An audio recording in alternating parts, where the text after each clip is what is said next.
আজি আমি কেন্দ্ৰীয় আৰু ৰাজ্য চৰকাৰৰ অধীনস্থ বিভিন্ন বিভাগত চাকৰিৰ বাবে হোৱা প্ৰতিযোগিতামূলক পৰীক্ষাৰ কোৱান্টিটেটিভ এপ্টিটিউডছ বা মেথছৰ আমি সিম্পল ইন্টাৰেস্ট পাৰ্টৰ দুটামান প্ৰশ্নোত্তৰ কৰি দিবলৈ লৈছো। আপোনালোকে যদি আমাৰ চেনেল প্ৰিজম ক্লাसेছ পাঠশালা সাবস্ক্ৰাইব কৰা নাই সাবস্ক্ৰাইব কৰিব, ভাল লাগিলে ভিডিওটো শ্বেয়াৰ কৰিব আৰু আপোনালোকৰ মতামত কমেন্টৰ সহায়ত জনাব। আহক আমি আমাৰ প্ৰশ্নোত্তৰ আৰম্ভ কৰো। In a certain sum of money borrowed at 5% per annum, simple interest amounts to rupees 1020 in 4 years, then the sum of money borrowed is এইকেইটা অপশন দিয়া আছে। এইকেইটা অপশনৰ ভিতৰত আমি আহক প্ৰশ্নটো চাওঁ ভালকে। In a certain sum of money borrowed at 5% per annum, গতিকে কিমান টকা বছৰি 5 টকা 5% হাৰত কি লৈছে, সুদ লৈছে। এইটো কি হয়, এইটো সিম্পল ইন্টাৰেস্টত। গতিকে সিম্পল ইন্টাৰেস্টত 5% মানে R two rate of interest, সুতৰ হাৰ, বাৰ্ষিক সুতৰ হাৰটো আমি গম পালো। তাৰ পিছত এমাউন্টস টু কিমান হৈছে,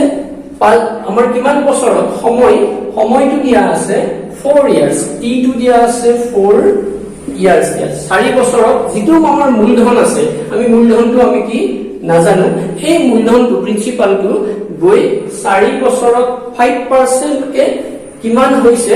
আমাৰ এমাউন্ট 10, এটো হৈছে 1020 হৈছে। এমাউন্ট মানে আমাৰ সবৃদ্ধি মূল মানে এইটোত তাত মূলধনটো আৰু সুদটো মিলি 1020 টকা হৈছে। নিশ্চয় বুজি পাইছে। গতিকে আমাৰ কি উলিয়াব লাগে, আমি পি টু কিমান সেইটো ইয়াৰ পৰা উলিয়াব লাগে, মূলধনটো কিমান হয়, তাৰমানে কিমান টকা খটাই বা কিমান টকা ধাৰ লোৱাৰ পিছত কিমান পাৰ্চেন্টে 5% সুতৰ হাৰত 4 বছৰত ইমান টকা হলে আমাৰ মূলধনটো কিমান হয় সেইটো উলিয়াব লাগে। গতিকে আমি জানো কি আমাৰ যিটো মূলধন পি প্লাস সিম্পল ইন্টাৰেস্ট যিটো সৰল সুদ, সেই দুটা মিলি কি হয় এমাউন্ট হয়, মানে সবৃদ্ধি মূল্য হয়। গতিকে এতিয়া এই পি টু টো আমি নাজানো। সিম্পল ইন্টাৰেস্টৰ আমাৰ যিটো ফৰ্মুলা আছে P R T by 100 is equal to a টো আমাৰ কিমান দিয়া আছে 1020 দিয়া আছে। এতিয়া পি টু যদি আমি কমন লওঁ ইয়াতে, এইটো আৰু ইয়াৰ পৰা যদি পি টু কমন ললে ইয়াতে কি থাকিব 1 আৰু আৰ টি, আৰ মানে আমি কিমান, পি টু ইয়াত ললো আমি, আৰ মানে কিমান 5, টি মানে কিমান 4, গতিকে 100 is equal to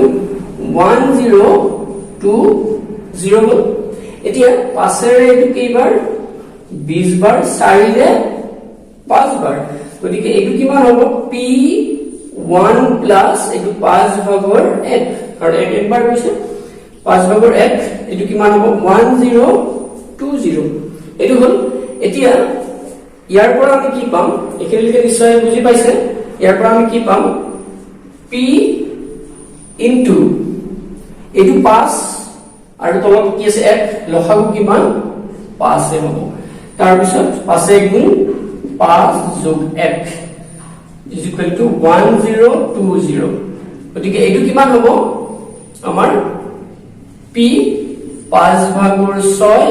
1020 হ'ব। নিশ্চয় বুজি পাইছে। পি is equal to এতিয়া আমাৰ কি হ'ব, এইটো 1020, এইটো 5 টো ইফালে হৰণ হৈ আছে, ইফালে গলে কি হ'ব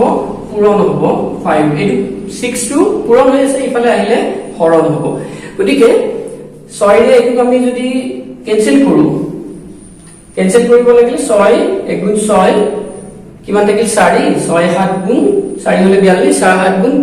42 আৰু 0, তাৰমানে 17, 5 গুণ কিমান পি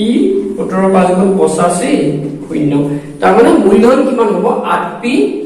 850 টকা হ'ব ইমান। তাৰমানে 850 টকা 5 কিমান বছৰত 4 বছৰত 5% সুতৰ হাৰত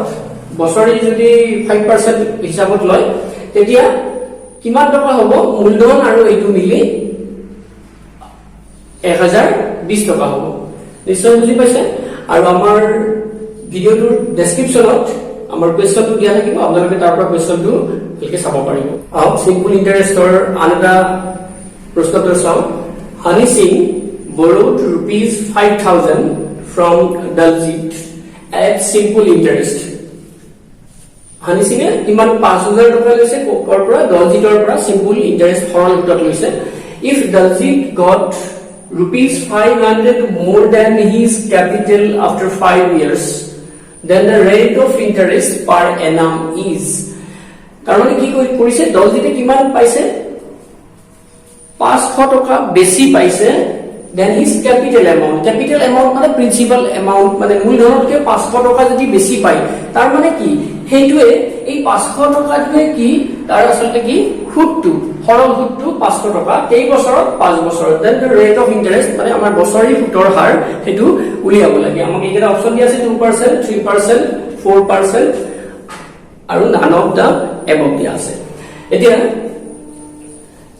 এইটো আমাক কি দিয়া আছে আমাৰ borrowed 5,000 p2 মূলধনটো কিমান দিয়া আছে rupees 5,000 মূলধনটো দিয়া আছে তাৰ পিছত আমাক কি দিছে সিম্পল ইন্টারেস্ট যেটো এক্সট্রা কে বেসিকে পাইছে more than his capital amount হেতু সিম্পল ইন্টারেস্ট গতিকে এসআই আমাৰ কিমান হ'ব 500 এসআই হ'ব তাৰ পিছত সিম্পল ইন্টাৰেস্ট এটো হল তাৰ পিছত সময়টো কিমান 5 ইয়াৰ্স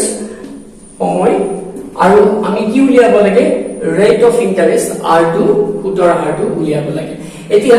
আমাৰ সৰল সুতৰ যেটো সূত্ৰ এটো আমি এনেকৈ লিখিম PRT by 100 is equal to SI কারণ আমি কোনটো আমি কি উলিয়াব দিছে R2 উলিয়াব দিছে রেট অফ ইন্টারেস্ট উলিয়াব দিছে সরল বাকি সূত্ৰৰ হাৰটো উলিয়াব দিছে গতিকে আমি হেতু কোনফালে লিখিম বাওফালে লিখিম এই সূত্ৰটো এনেকৈ লিখিম এতিয়া আমি P2 জানো P2 কিমান 5,000 তাৰ পিছত R2 আমি নাজানো T2 জানো আমি কিমান T2 5 years গতিকে এটো 100 is equal to SI এটো আমাৰ কিমান 500 সৰল সুদটো কিমান 500 সিম্পল ইন্টাৰেস্ট গতিকে a0 ক্যান্সেল হ'ব গতিকে এটো আমাৰ কি হ'ব r is equal to এটো 500 a52 বা a52 এইফালে কি আছে পূৰণ হৈ আছে কোফালে গলে কি হ'ব হৰণ হ'ব 50 into এটো 5 এটো পূৰণ হৈ আছে এইফালে গলে হৰণ হ'ব গতিকে এই শূন্যটো এই শূন্য পাছেৰে কিমান 10 5 10 গুণ 50 আৰু পাছেৰে কিমান 2 গতিকে এটো 2 তাৰ মানে আমি কি পালো r2 কিমান পালো 2 পালো মানে এটো কিমান হ'ব ৰেট অফ ইন্টাৰেস্ট 2% গতিকে আমাৰ এনসাৰটো হ'ব এইটো গতিকে আমাৰ এনেকুৱা ধৰণৰ প্ৰশ্ন আহিলে আমি এই সূত্ৰটো ভালকে আমি মনত ৰাখিব লাগিব নিশ্চয় বুজি পাইছে আজিলৈ আমি ইমানতে সামৰিছো ধন্যবাদ